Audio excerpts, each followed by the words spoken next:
So, eto na mga sangkay, meron po tayong update ngayon tungkol po sa kinalalagyan di umano nitong si Atong Ang. Ano ba? Nakita na ba ng mga otoridad natin?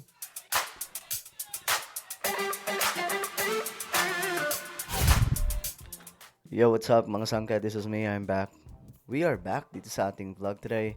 Kamusta po kayo mga kababayan, mga solid sangkay na nanonood ngayon? Okay, pag-usapan mo natin itong sinasabing kinaruruunan di umano ni Atong Ang mga sangkay kasi mayroon pong impormasyon ngayon na lumabas, no? Anyway, bago tayo mag-umpisa sa mga hindi pa po dyan nakakapag-subscribe sa ating YouTube channel, tayo po ay road to 2 million subscribers na. Makikita nyo po yung subscribe button sa baba ng video na to. I-click nyo lamang po yung subscribe, i-click ang bell, at i-click nyo po yung all. Sa mga nanonood po sa Facebook, i-follow nyo po yung ating Facebook page. Okay, ito po yung balita mga sangkay tungkol po dito kay Atong Ang. Asa na kaya ang taong ito? Kinumpirma ni DILG Secretary John Vic Remulla na nakatanggap siya ng ulat na nasa Cambodia ang wanted businessman na si Charlie Atong Ang. So, nasa Cambodia daw po. Pero, ano ba? Kumpirmado kaya ito mga sangkay? Yan ang umarangkadang balita ni JM Pineda.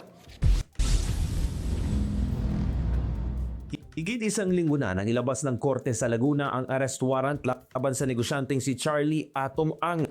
Kaugnayan ang mga kaso ng mga nawawalang sabungero sa iba't ibang parte ng bansa. Naglunsad ng malawakang manhunt operation ng PNP at ang NBI sa mga lugar na posibleng pinagtataguan ng puganteng businessman. So, yan po ang nangyayari mga sangkay. Naglunsad. Pero, kalaunan, may sinabi po si Remulla na hindi na daw nila isasali yung NBI sa paghahanap. Kasi, di umano, ayon po kay Remulla, mga sangkay, may mga iba pong agents sa NBI, mga sangkay, possible, mga official din daw po, na tumutulong, no? Sa pagtatago kay Atong Ang. So, para, kumbaga makita nila ng mabilisan, kasi sabi pa nga mga sangkay, di ba? Hindi lang naman po yan sa pelikula nangyayari. Kapag ka may kapit po sa loob, talagang mahirap hanapin yan. Kasi every time na may raid, bigla na lamang pumawawala sa lokasyon. Itinuturing na rin siyang most wanted sa Pilipinas at may patong pa na 10 milyong piso sa ulo. 10 million mga sangkay. Pero ngayon, muling nagpakawala ng impormasyon ang whistleblower sa kaso ni Ang na si Julie Dondon Patidongan. Okay, itong si Patidongan, ito po siya mga sangkay. Actually, dikit po ito kay Atong Ang. Sabi pa nga po ni Remulla mga sangkay, nahirapan daw po sila sa paghahagilap kasi itong kaso na ito, 2021 pa po ito nangyari. Panahon pa po ni former President Duterte. Pero yung sobrang nakapagtataka, bakit hindi po gumulong ang kaso? Samantalang ang daming nawawalang tao. 'Di ba? Ang daming nawawalang tao. 2021, hindi po umusad ang kaso. Talagang pinatulog. Tapos pinagtripan pa ng Senado. Buti na lang daw, nagkataon, na ito mga sangkay, itong taong to, nadikit po kay Atong Ang, mga sangkay, nahablot po ng otoridad natin, napag-alaman po, mga sangkay, na ilalaglag na po siya ni Atong Ang, di umano, ayon po sa kanyang kwento. At kwento rin po ni Remulla. Ngayon, doon nag-umpisa na bumaliktad po ito at dilaglag nga po yung kanyang parang kinakapatid kasi sabi, parang kapatid na daw po yung turing. Marami pong alam. So dito nagkabistuhan mga sangkay. Na makakatulong maituro kung saan nagkukubli ang negosyante. Apparently, nung nag-exodus ang Pogo rito, pumunta sa Cambodia. At nung pumunta sa Cambodia noong 2024 ba? Nag-stop ang Pogo dito? 24, di ba? 24, no? Diba, tama, July 20, binigyan sila ng December 2024. Diba? Nag-exodus sila papuntang Cambodia. Pagpunta ng Cambodia, doon pumunta lahat ng Pogo. According to reports, nagkaroon rin ng operations doon si Charlie Atong Ang ng Isabong. So may sarili siyang gaming outfit doon sa Cambodia. Okay. So, kaya mabilis ang access. So, kung totoo yan, mga sangkay, may sarili po siyang kanlungan po doon. May sarili po siyang shelter doon. Or mansion siguro mga sangkay. So, kailangan din po makumpirma itong mga sangkay ng ating gobyerno para nang sa ganun mapabilis po yung pagkuha sa kanya kung sakasakaling totoo ito na naroon. Now we are in contact with the police authorities there. Nag-coordinate ng ating PNP para makukuha ng more solid information. Ang impormasyon na yan ay kinukumpirma umano ng pamahalaan sa Cambodia. Oh, okay. So, legit nga po. So, nahanap na nga po si Atong Ang.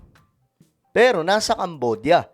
Kinumpirma po mismo mga sangkay ng Cambodia government na mayroon nga po siyang mga ari-arian po doon siguro si Atong Ang. Para malaman kung totoo bang nagtatago si Ang sa kanilang bansa. Ah, okay. Wala pang nagpapakita ng solid proof na nandoon siya. Ah, okay. So, ang sinasabi, ganito, kinumpirma na, yun nga po, mayroon pong, kumbaga, yung isabong, mga sangkay, doon daw po sa Cambodia. Kumbaga, mayroon din po siyang pasugalan din po doon. Pero yung makakumpirma, kung naroon talaga siya, wala pa raw pong nagkukumpirma, mga sangkay. Pero malaki daw po ang posibilidad. So until then, kami ay 70%, 70-30, andito pa siya sa Pilipinas. Mga Southeast Asian So, andito pa rin daw po siya. Nasa 70% pa rin yung kanilang paniniwala na nandito pa rin sa Pilipinas itong si Atong Ang. countries umano ang patuloy na binabantayan ng mga otoridad dahil dito daw ay madaling makapagtago ang mga gaya ni Ang. Nakakatanggap rin daw sila ng mga tips mula mismo sa mga bodyguard ng negosyante mula pa nung inilabas ang arrest warrant ito. Pamanatakot pa pag tumatawag Pero siya sabi ang doon. Tapos, we arrived mga 1 or 2 hours later na nakaalis na. So, naka-8 raid na kami in the last 1 week. 8 locations na kami. From Porac to Albay to Negros. Dami na namin pinuntahan Sa dami rin daw ng pera nito, may tsansa na may tumutulong sa kanya. Oh, Ang dami malaki posibilidad niyan, mga sangkay. pero no? 1 billion a day kinita niya for 3 years.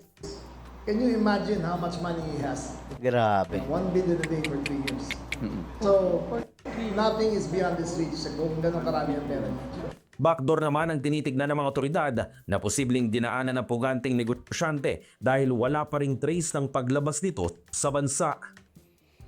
Okay, so ayun po yung update mga sangkay. Posibleng nasa Cambodia pero mas malaki pa rin daw po ang posibilidad na nandito po siya sa Pilipinas. Well, ewan ko kung paano pa nila hagilapin yan mga sangkay. Mahirap kasi pagka may pera yung kalaban no? Nahihirapan po yung otoridad natin. So ano po ang inyong opinion? Comment down below. Meron po tayong YouTube channel, Sangkay Revelation. Hanapin nyo po ito ngayon sa YouTube. Kapag nakita nyo na, click nyo po yung subscribe, click ang bell, at i-click nyo po yung all. Ako na po ay magpapaalam. Mag-iingat pong lahat. God bless everyone.